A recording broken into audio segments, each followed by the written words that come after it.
네, 오늘 말씀을 통해서 내 인생의 성적표라는 제목으로 함께 말씀을 나누고자 합니다. 다들 성적표를 받아보셨죠? 다들 이제 성적표 안에는 수미양가 중에서 대부분의 수가 다 찍혔을 것이라고 생각합니다. 네, 제 성적표를 차마 앞에 띄워드리고 싶지만 그럴 수 없는 게 참 부끄럽기 때문에 성적표를 띄워드리지는 못할 것 같습니다. 우리가 너무나도 잘 아시다시피 1에서 9등급 수미양가 또한 금수저, 은수저, 흑수저라는 이런 단어들을 들어보셨을 겁니다. 이런 단어들은 대부분 사람의 성적에 관련돼서 또한 우리가 흔히 말하는 신분에 관련돼서 이야기를 합니다. 내가 이런 상태로 살았다. 우리의 부모님이 또한 내가 가진 처한 상황들이 이런 흑수저의 삶, 은수저의 삶, 금수저의 삶이라는 이야기를 하기도 합니다. 우리는 늘 살아가면서 비교와 경쟁 속에서 살아갑니다. 진짜 어린아이부터 어른에 이르기까지, 심지어 우리가 죽기 전까지는 항상 남들과 비교하는 말들을 들으며 살아갑니다. 가장 듣기 싫은 말이 뭐죠? 바로 엄마 친구 아들은, 엄마 친구의 딸은, 그런 이야기들을 많이 들어보셨을 겁니다. 우리는 너무나도 자연스럽게 서로 비교하고 경쟁하는 사회 속에서 살아가고 있습니다. 혹시 이런 책을 보신 적이 있습니까? 대한민국 인생 등급이라는 책입니다. 이 책은 사람의 직업과 그리고 학업, 능력 등을 나누어서 사람을 1등급에서 9등급까지 등급을 매겨 놓은 책입니다. 심지어 사람에게까지 이렇게 등급을 매겨놓고 서로 비교하는 시대를 살아갑니다. 그래서 어느 누구나 자신이 0점짜리이고 9등급이고 흑수저의 삶을 살아가기는 싫을 겁니다. 누구나 다 100점짜리의 인생을 살아가고 싶고 1등급인 삶을 살아가고 싶고 금수저인 삶을 살아가고 싶을 겁니다. 그렇게 많은 젊은이들이 밤낮 가릴 것 없이 자신의 스펙을 쌓기 위해서, 자신의 좀 더 좋은 평가를 받기 위해서 날마다 노력을 하고 나아갑니다. 그렇다면 나의 인생에 있어서 점수는 몇 점일까요? 우리가 한번 나의 인생을 돌아보시고 또한 내가 처한 상황들, 내가 가진 직업들, 여러 가지의 모습들을 봤을 때 나의 인생에 있어서 점수를 몇 점을 주고 싶으십니까? 우리가 우리의 인생에 있어서 점수는 매길 수는 없습니다. 살아온 환경들이 다르고 살아온 방식이 다르고 살아온 가치관들이 다 다르기 때문에 점수를 매길 수는 없지만 만약 매겨본다면 자신의 인생에 있어서 100점 만점을 줄 수 있는 사람들이 누가 있을까요? 저 또한 저의 인생을 돌아봤을 때 얼마 살지 않았지만 제가 처한 환경들을 다 살펴봤을 때 50점 이상도 생각하지 못하는 인생을 살아왔다라고 생각합니다. 그 어느 누구나 자신의 삶에 있어서 만족하는 사람은 아무도 없을 겁니다. 혹시 100점짜리 인생이라는 구절을 보신 적이 있습니까? 이 구절은 인생을 100점으로 만들기 위한 조건이 있는데 이 조건을 영어 알파벳 A에서부터 Z까지 26자를 1점부터 26점까지 점수를 매겨서 단어들이 가지고 있는 스펠링을 통해 합산하는 겁니다. 우리가 살아가면서 사람들이 가장 많이 하는 게 열심히 일을 합니다. 열심히 일을 해도 그 점수는 98점밖에 되지 않습니다. 많은 사람들이 지식을 쌓으려고 노력합니다. 그 지식은 96점밖에 되지 않습니다. 또한 많은 사람들이 사랑을 합니다. 그 사랑은 54점밖에 되지 않습니다. 많은 사람들이 가장 좋아하는 돈이 있습니다. 돈은 72점밖에 되지 않습니다. 많은 사람들이 가장 바라는 행운은 47점밖에 되지 않고 힘은 바로 77점밖에 되지 않습니다. 과연 이것이 우리의 삶에 있어서 100점짜리의 삶을 살아갈 수 있는 조건이 될까요? 그렇지 않다라고 말할 수 있습니다. 그렇다면 100점이라는 단어가 어떤 것이 있을까요? 우리가 영어 단어를 찾아보면 100점을 넘는 단어들도 있을 거고 100점이라는 단어들이 수두룩하게 많을 것입니다. 그러나 오늘 하고 싶은 이야기는 바로 이 태도에 있습니다. 태도 외에 100점이라는 단어는 많이 나올 겁니다. 그러나 우리의 인생에 있어서 태도가 정말 중요합니다. 우리가 많이 들었던 얘기로 인생은 마음먹기 나름이다라는 이야기가 있듯이 우리가 어떤 마음을 먹고 살아가는 것이 중요하다라는 것을 이야기해 줍니다. 그렇다면 이 태도라는 단어의 뜻이 무엇일까요? 태도는 어떤 일이나 상황 따위를 대하는 마음가짐 또는 그 마음가짐이 드러난 자세를 이야기합니다. 이 태도는 우리가 사회를 살아가는 사회에서뿐만이 아니라 우리가 신앙생활하는 이 신앙에서도 적용할 수 있을 것입니다. 우리가 읽었던 이 말씀은 너무나도 잘 알고 있는 말씀입니다. 오늘 말씀에서 하나님께서는 그를 버렸노라라고 이야기를 하십니다. 하나님이 버린 사람이 누구입니까? 바로 사울 왕입니다. 하나님께서는 이스라엘의 왕으로 세우신 사울을 버렸다라고 이야기합니다. 그렇다면 하나님이 사울을 버리신 이유가 무엇일까요? 하나님이 사울을 버리신 이유는 그의 태도 때문에, 그의 마음 때문이었습니다. 그의 마음이 하나님이 없었기 때문입니다. 그의 마음의 중심에 하나님 이외에 다른 것이 있었기 때문에 하나님께서는 사울을 버리셨다라고 이야기를 합니다. 사울은 제1대 이스라엘의 왕으로 세워졌습니다. 그런데 사울은 처음부터 그의 마음에 하나님이 없었던 것이 아닙니다. 그는 사무엘을 통하여 사울이 왕으로 지명할 때 그의 모습은 겸손하였다라고 성경은 이야기합니다. 우리 사무엘상 9장 21절에 보시면 사울이 왕으로 세워졌을 때 사무엘에게 이렇게 이야기를 합니다. 사울이 대답하여 이르되 나는 이스라엘 지파의 가장 작은 지파 베냐민 사람이 아니니까 또 나의 가족은 베냐민 지파 모든 가족 중에서 가장 미약하지 아니하나이까라고 이야기합니다. 또한 사무엘은 왕을 뽑을 때 진보다리에 숨었다라고 사무엘상 10장 21절에서 22절은 이야기합니다. 그리고 사무엘은 왕이 되고 난 다음에 어떤 불량배는 이르되 이 사람이 어떻게 우리를 구원하겠느냐 하고 멸시하며 예물을 바치지 아니하였으니 그는 잠잠하였더라라고 이야기하고 있습니다. 이와 같은 말씀을 통해서 사울은 겸손하였고 사울의 이 겸손은 자기가 이스라엘의 왕이 아니라 하나님께서 이스라엘의 왕이 되신다라는 그 고백을 담고 있는 것이었습니다. 그래서 이렇게 겸손했던 사울에게 하나님께서는 새 마음을 주셨고 하나님의 영이 사울에게 크게 임하였다라고 사무엘상 10장 9절에서 10절은 이야기합니다. 이렇게 사울은 처음부터 하나님에 향한 마음이 떠나 있었던 것이 아니었습니다. 이렇게 사울은 왕이 되고 2년이 시간이 지났습니다. 사울은 2년 만에 블레셋과의 전쟁을 하게 됩니다. 그런데 블레셋 사람들이 이스라엘과 싸우려고 모였는데 그 숫자가 다음과 같다라고 성경은 이야기합니다. 병거가 3만이요 마병이 6천이요 백성은 해변의 모래같이 많더라라고 이야기하고 있습니다.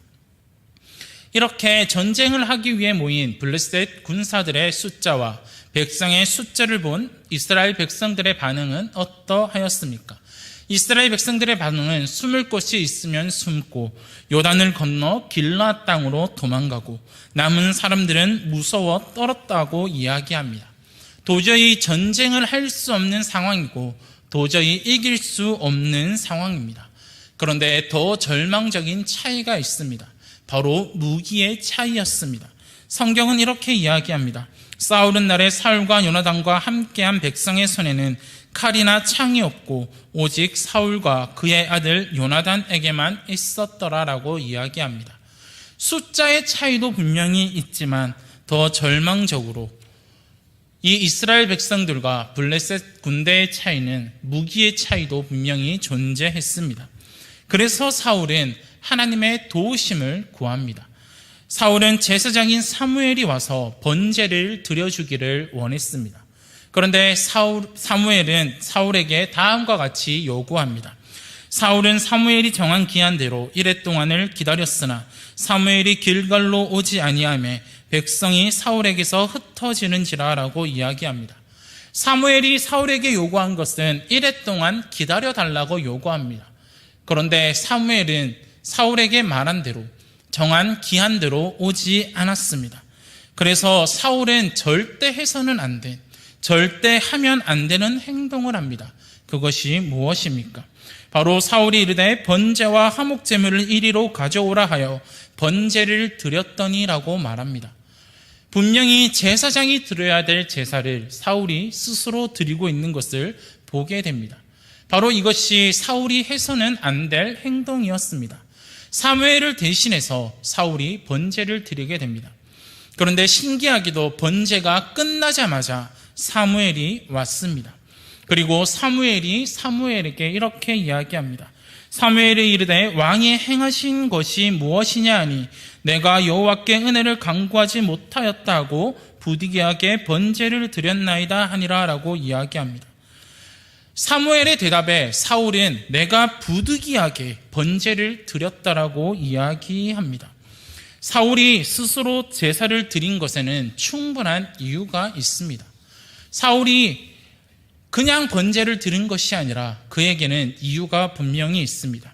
그 이유는 세 가지로 정리할 수 있습니다. 첫 번째로는 사무엘이 약속된 기한 내에 오지 않았습니다. 분명히 1회 동안 기다려달라고 이야기했는데 사울은 그 말대로 그 기간을 지켰습니다. 그럼에도 불구하고 사무엘은 오지 않았습니다. 두 번째로는 백성이 두려워서 사울에게서 흩어져 버렸다라고 이야기합니다. 세 번째로는 지금 제사를 드려야지 그 블레셋과 전쟁에서 하나님의 도우심을 간구할 수 있을 거라 생각했습니다. 우리가 보기에 어떠합니까? 충분한 이유가 되지 않습니까? 사울이 스스로 하나님 앞에 번제를 드린 것이 충분한 이유가 될 것 같습니다. 사울의 행동에는 타당한 이유가 있었습니다. 그 누구도 그 이유에 대해서 뭐라 하지는 못할 것입니다.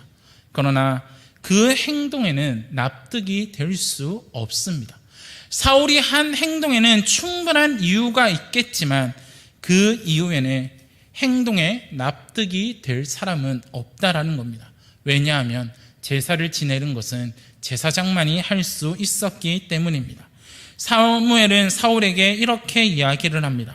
사무엘이 사울에게 이르되 왕이 망령되이 행하였도다.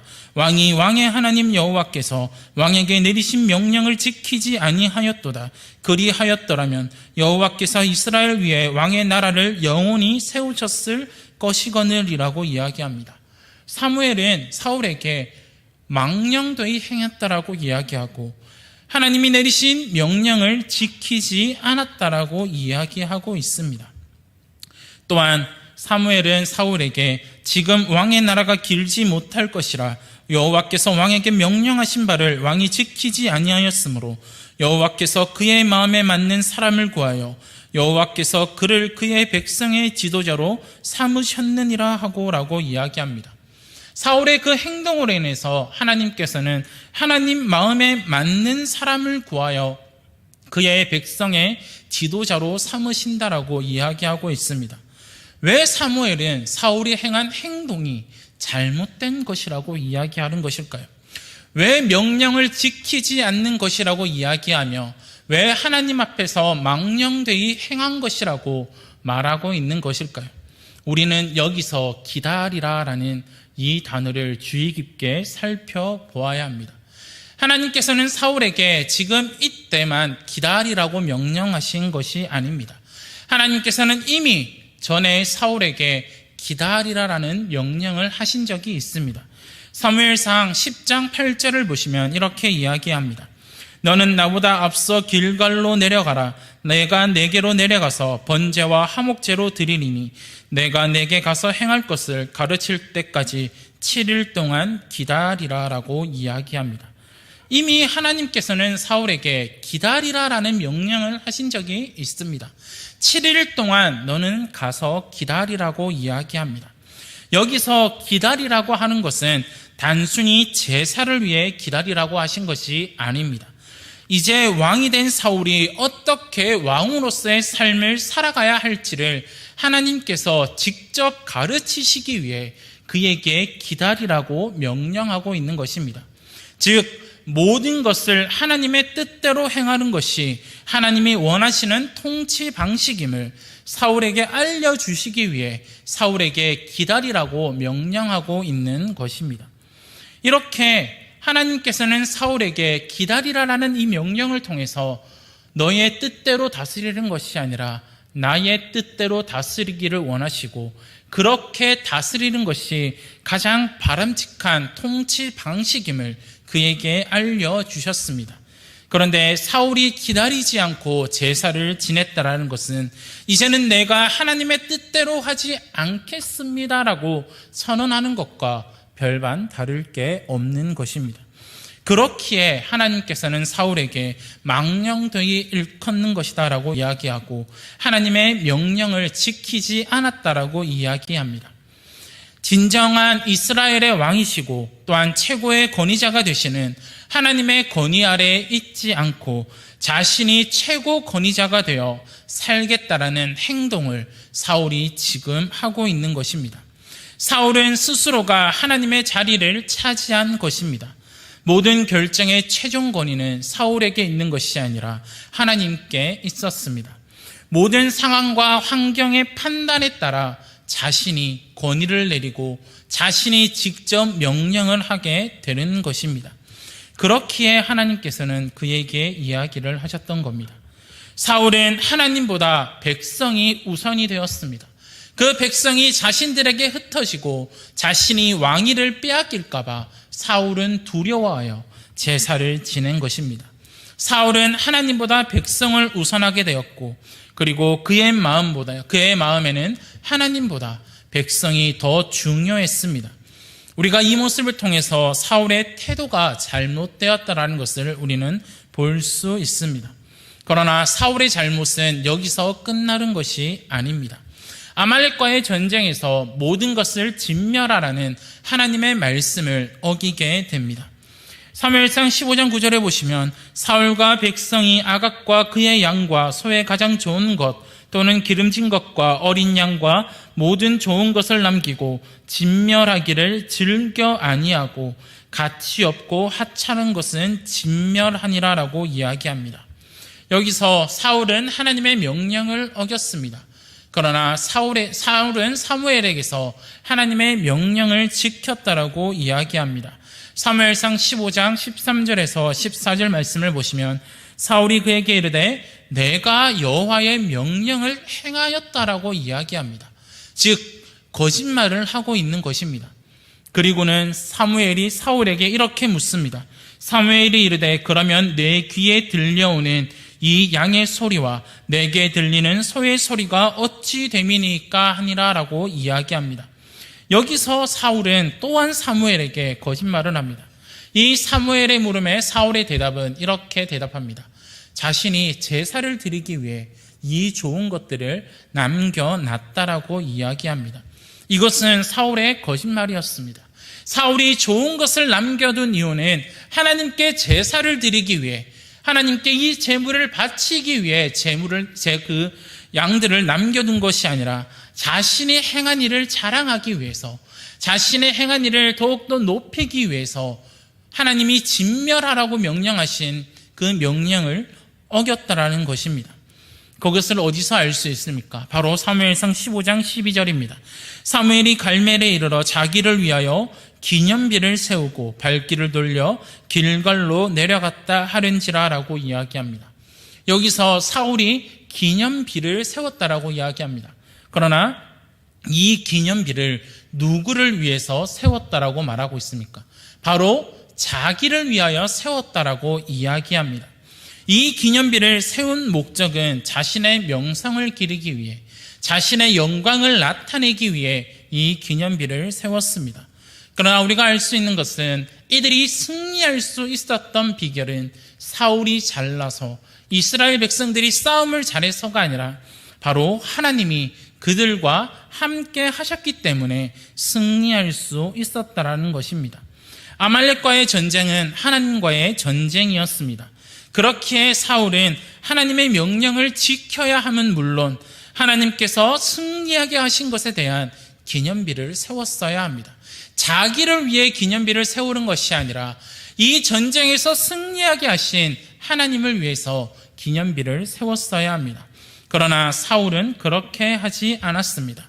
사울은 하나님께 돌려야 할 영광을 자신을 위해서 자신에게 그 영광을 돌렸다라는 겁니다. 이 사울의 행한 이 모습을 통해서 그 결과가 어떻게 되었을까요? 사무엘상 15장 11절에 보시면 이렇게 이야기합니다. 내가 사울을 왕으로 세운 것을 후회하노니 그가 돌이켜서 나를 따르지 아니하며 내 명령을 행하지 아니하였음이니라 하신지라 라고 이야기합니다. 하나님께서는 사무엘에게 사울을 이스라엘 왕으로 세우셨던 것을 후회합니다. 그리고 그렇게 후회하신 이유가 사울이 나를 따르지 아니하고 또한 나의 명령을 행하지 않았기 때문에 하나님께서는 사울을 왕으로 세우신 것을 후회한다라고 말씀하십니다. 기어코 하나님께서는 사무엘상 16장 14절에서 여호와의 영이 사울에게서 떠나고 여호와께서 부리시는 악령이 그를 번뇌하게 한지라 라고 이야기합니다. 이렇게 두 가지의 사건을 통해 하나님의 영이 사울에게서 떠났고 여호와께서 부리시는 악령이 그를 번뇌하게 하였다라고 이야기합니다. 이렇게 사울은 하나님의 명령을 어기고 하나님을 망령되이 일컫는 행동을 했습니다. 이런 사울의 태도는 하나님이 원하시는 태도가 아니고 하나님이 원하시는 모습이 아닙니다. 이런 사울과 다른 다윗을 한번 살펴보고자 합니다. 사도행전 13장 22절에 보시면 내가 이새의 아들 다윗을 만나니 내 마음에 맞는 사람이라 내 뜻을 다 이루리라 하시더라 라고 이야기합니다. 하나님께서는 다윗을 하나님의 마음에 합한 자라고 이야기합니다. 우리가 보기에도 사울과 다윗은 다를 것처럼 보입니다. 그러나 다윗도 하나님 앞에 죄를 범했습니다. 우리가 잘 알고 있다시피 다윗은 자기의 부하의 아내였던 밧세바를 범하고 또한 그의 남편이었던 우리아를 죽게 만듭니다. 이렇게 다윗은 밧세바를 자신의 아내로 삼습니다. 또한 다윗 역대상 21장 1절에서 14절 말씀을 쭉 살펴보시면 다윗을 충동하여 이스라엘을 계수하게 하니라 라고 이야기합니다. 그 다음에 하나님이 이 일을 악하게 여기셨다라고 이야기하시면서 마지막에 이스라엘을 치심해 그에게 전염병을 일으키셨다라고 성경은 이야기하고 있습니다. 우리가 봤을 때 사울의 허물과 다윗의 허물 둘 중에 뭐가 더 악하게 보이십니까? 개인적으로 어떻게 보면 다윗이 행한 행동이 더 악하게 보일 때가 있습니다.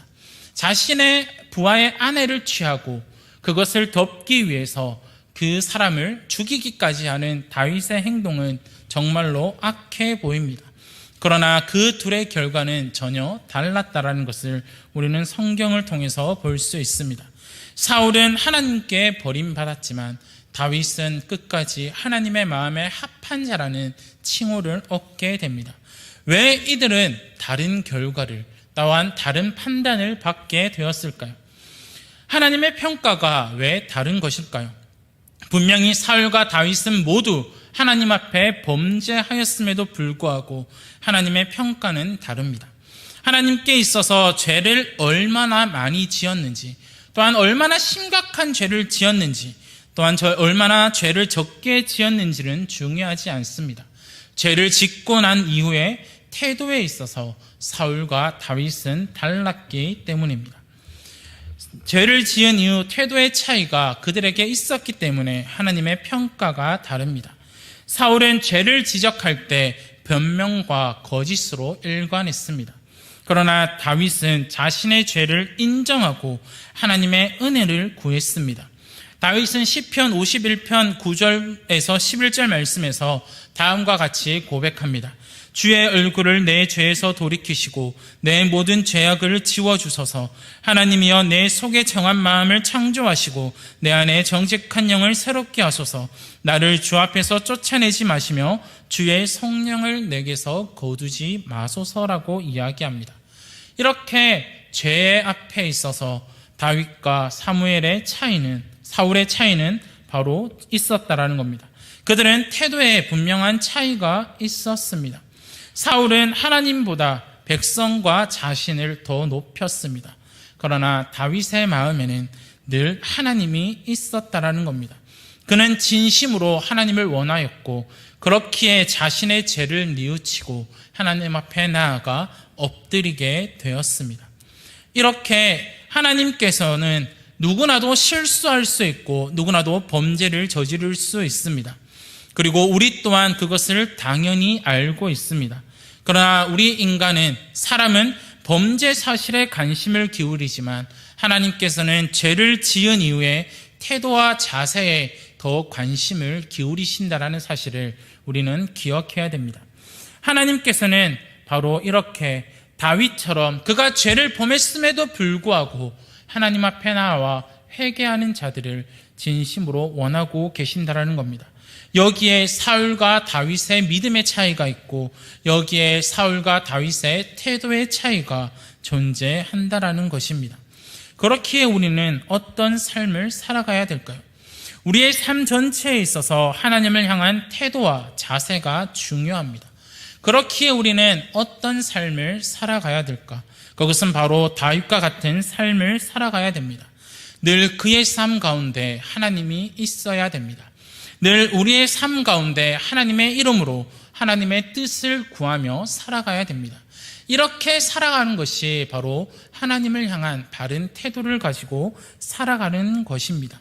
우리는 또한 이 다윗과 마찬가지로 신약에서 바울과 같은 삶을 살아가야 된다는 것입니다.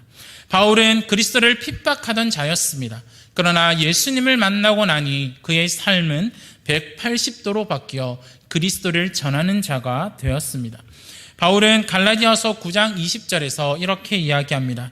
내가 그리스도와 함께 십자가에 못 박혔나니 그런즉 이제는 내가 사는 것이 아니요 오직 내 안에 그리스도께서 사시는 것이라. 이제 내가 육체 가운데 사는 것은 나를 사랑하사 나를 위하여 자기 자신을 버리신 하나님의 아들을 믿는 믿음 안에 사는 것이라 라고 이야기합니다. 또한 바울은 사도행전 20장 24절에서 이렇게 말합니다. 내가 달려갈 길과 주 예수께 받은 사명 곧 하나님의 은혜의 복음을 증언하는 일을 마치려 하면은 나의 생명조차 조금도 귀한 것으로 여기지 아니하노라라고 이야기합니다. 바울의 삶이 어땠습니까? 바울은 늘 믿음 안에서 살았습니다. 바울은 오직 예수님밖에 없는 삶을 살았다라고 이야기합니다. 오늘 말씀에서 살펴본 다윗도 그리고 바울도 그들의 삶 중심에는 하나님밖에 없었습니다. 그들의 삶 중심에는 오직 예수 그리스도밖에 없었다라는 겁니다. 이들의 태도를 우리가 본받아야 합니다. 그리고 그들의 중심에는 오직 하나님, 예수님밖에 없었다라는 거고, 그리고 우리에게는 과연 우리 마음의 중심에는 누가 존재하고 있습니까? 우리의 마음에 아직 예수님, 하나님이 없다면 우리는 잘못된 방향으로 살아가고 있는 것입니다.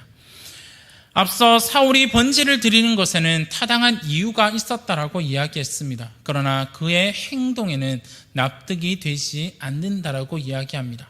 지금 코로나가 이제 거의 끝나가고 있는 이 시점, 또한 많은 사람들이 자유롭게 활동하고 있는 이 시점에 우리는 우리의 모습을 살펴보아야 합니다. 코로나 때문에 교회도 신앙생활도 제대로 하지 않을 때가 많이 있었습니다. 거기에 타당한 이유가 분명히 존재합니다. 그러나 이제는 그 타당한 이유에 그 행동에 납득이 되지 않을 때가 많이 있다라는 겁니다. 왜냐하면 하나님께서는 우리를 공동체로 부르셨고 하나님은 우리가 함께 모여 하나님을 예배하기를 원하고 계신다라는 겁니다. 하나님께서는 우리가 이 대한교회의 공동체로서 함께 모여 예배드리고 함께 구역으로 모여 함께 교제하고 나눔하고 함께 예배드리기를 원하십니다. 그러나 우리의 행동에는 충분한 이유가 있다 할지라도 하나님이 보시기에는 그 행동에 납득이 되지 않을 때가 많이 있을 것입니다. 그렇기에 우리는 오직 하나님만을 간절히 바라보아야 한다라는 사실입니다. 우리의 마음속에 하나님이 계시다면, 우리의 중심에 하나님이 계시다면, 우리의 태도에 있어서 오직 하나님만을 바라보게 된다면 우리에게 있어서 이유가 되는 것들이 이유가 되지 않을 때가 분명히 있다라는 것입니다. 사랑하는 성도 여러분, 하나님은 우리가 보시기에 또한 세상이 보기에 우리가 살아가는 데 있어서 그것이 100점짜리의 인생을 살아간다 할지라도 하나님이 보시기에 그것이 0점짜리의 삶을 살아갈 때가 있다라는 것입니다. 내가 정말 좋은 지식을 가지고 내가 정말 좋은 사랑을 하고 내가 정말 돈이 많다고 할지라도 하나님을 떠난 인생은 0점짜리의 인생이고 하나님을 떠난 인생은 9등급의 삶을 살아간다는 것입니다. 그러나 세상 사람들이 보기에는 비록 내가 0점짜리의 삶을 살아간다 할지라도 내 안에 우리의 중심에 하나님이 계시고 하나님만 바라보고 예수 그리스도만 바라보고 붙들며 살아갈 때 우리의 태도와 우리의 자세와 우리의 모든 것이 하나님이 기뻐하시는 인생을 살아간다면 그것은 100점짜리의 인생을 살아가는 것이고 1등급의 삶을 살아가는 것입니다. 그렇기에 우리의 삶의 중심에 하나님이 있어야 합니다. 그렇기에 우리의 태도가 바로 세워져 있어야 한다는 사실입니다. 하나님은 우리의 재물과 능력과 외모를 보지 않으십니다. 하나님은 오직 우리의 중심, 우리의 마음을 보신다는 것입니다. 그래서 바울은 로마서 12장 2절에 너희는 이 세대를 본받지 말고 오직 마음을 새롭게 함으로 변화를 받아 하나님의 선하시고 기뻐하시고 온전하신 뜻이 무엇인지 분별하도록 하라라고 이야기합니다. 우리는 상황과 환경에 판단에 따른 결정을 하는 것이 아니라 오직 이 세대를 본받지 말고 하나님의 뜻을 따라 살아가는 것이 중요하다는 겁니다. 나의 삶의 주인은 누구입니까? 나의 삶의 중심에 누가 있습니까? 우리는 사울처럼 상황과 판단에 따라서 하나님을 버리고 오직 내가 내 중심에 내 삶의 주인이 되어 살아가는 것이 아니라 내 삶의 최종 결정권, 나의 모든 결정의 최종 권위는 오직 하나님께 있다라는 사실을 기억하시고 늘 우리의 삶의 태도를 주님만을 바라보고 하나님만을 바라보고 살아가시는 저와 우리 대항의 가족들이 되시기를 바랍니다. 그래서 우리의 삶에 있어서 내 인생의 성적표에 있어서 하나님이 우리의 삶의 성적을 매기실 때 가장 좋은 성적은 늘 중심을 하나님께 두는 삶, 하나님의 뜻대로 사는 삶이 가장 중요하다는 것을 기억하시기를 바랍니다.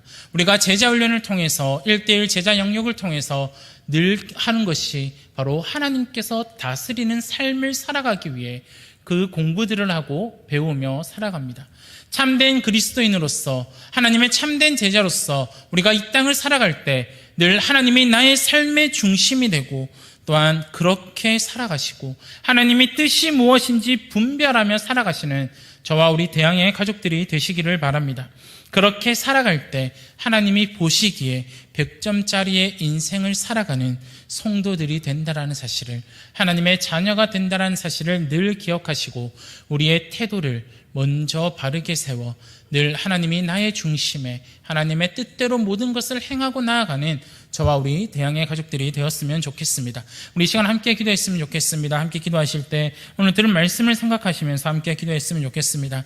하나님, 내가 이 땅을 살아갈 때 나의 삶의 중심이 내가 되는 것이 아니라 오직 하나님이 될 수 있게 해달라고. 하나님, 내가 내 뜻대로 살아가는 것이 아니라 우리의 모든 결정의 최종 권위는 하나님께 있고 우리 모든 삶의 최종 결정권자는 내가 아니라 하나님께 있다는 사실을 우리가 기억하고 날마다 하나님이 보시기에 100점짜리의 삶을, 하나님이 보시기에 1등급의 삶을 살아갈 수 있는 우리들이 될 수 있게 해달라고 이 시간 함께 기도했으면 좋겠습니다. 다 함께 기도하겠습니다.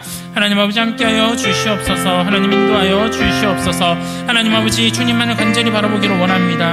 하나님, 우리가 더욱더 하나님 앞에 온전히 살아갈 때 하나님 사울처럼 하나님을 떠난 삶을 살아가는 것이 아니라 하나님 우리에게 있어서 다윗처럼 바울처럼 늘 하나님의 우리 삶의 중심이 되게 하시고 하나님이 늘 우리를 인도하시는 그런 참된 그리스도가 되신다는 사실을, 또한 우리의 참된 주인이 되신다는 사실을 잊지 않게 하여 주시옵소서.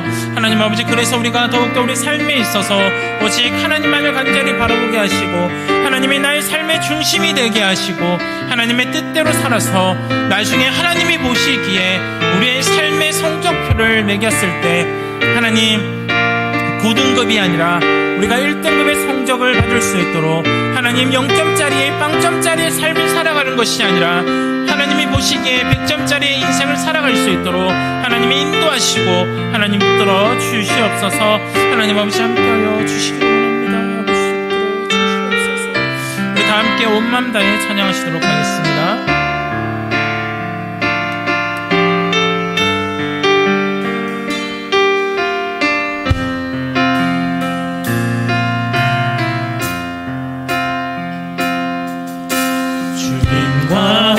함께하는 이 고요한 시간, 주님의 보좌 앞에 내 마음을 쏟네.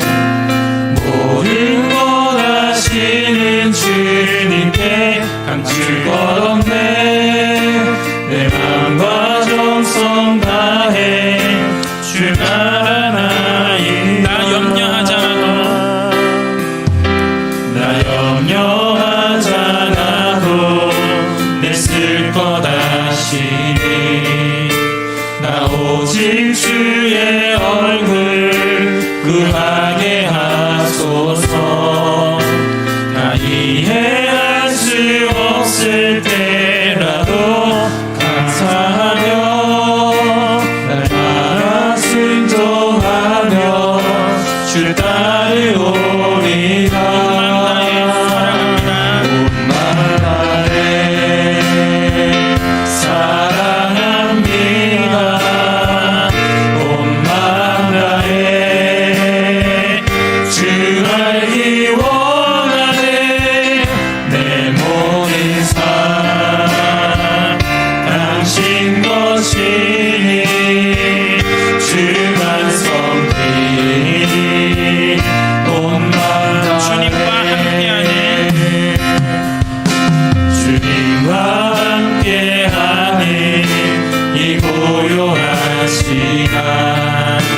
주님의 보좌 앞에 내 마음을 쏟네.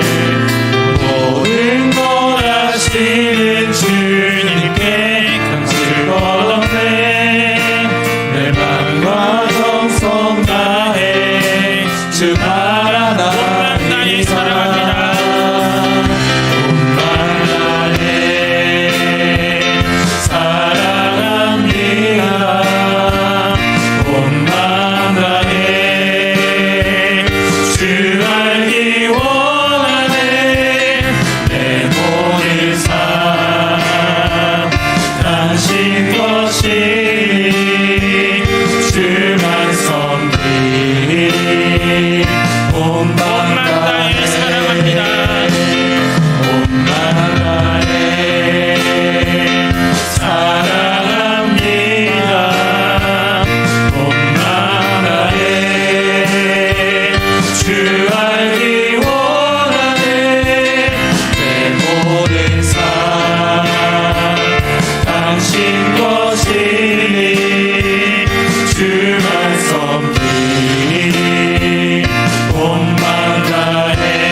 기도했으면 좋겠습니다. 먼저 대한교회를 위해서 함께 기도했으면 좋겠습니다. 대한교회가 십자가의 복음의 능력 위에 세워지게 하시고 늘 성령 충만하며 예수님과 동행하는 공동체가 될 수 있도록 기도해 주시기를 바랍니다.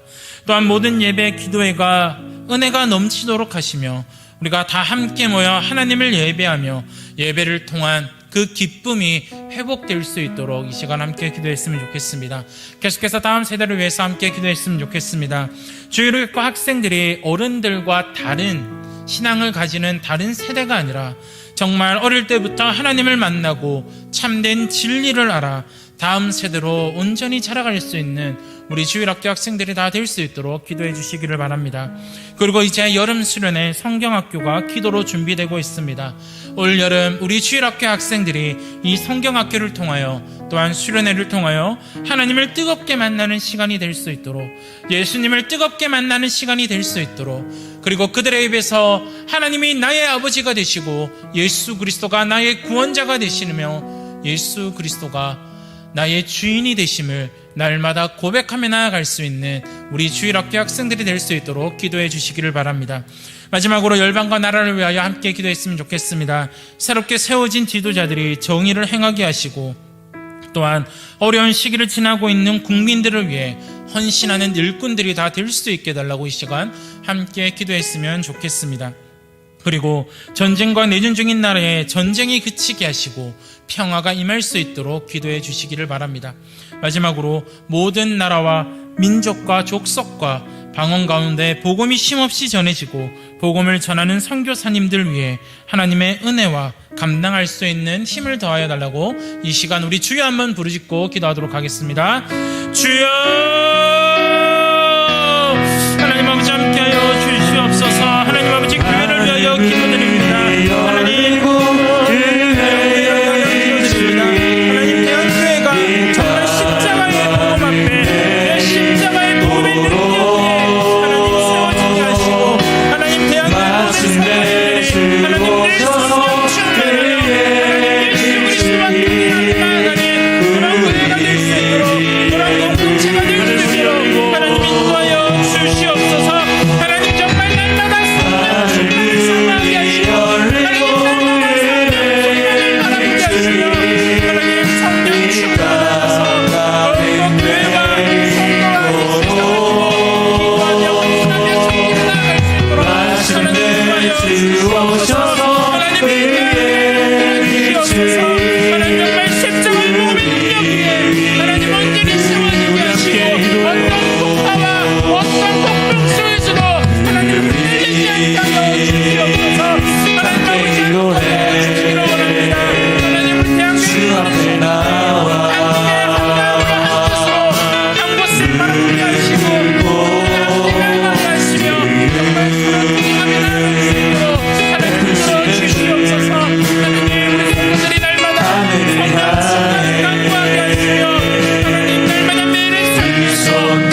이해하시고 나를 이해하시네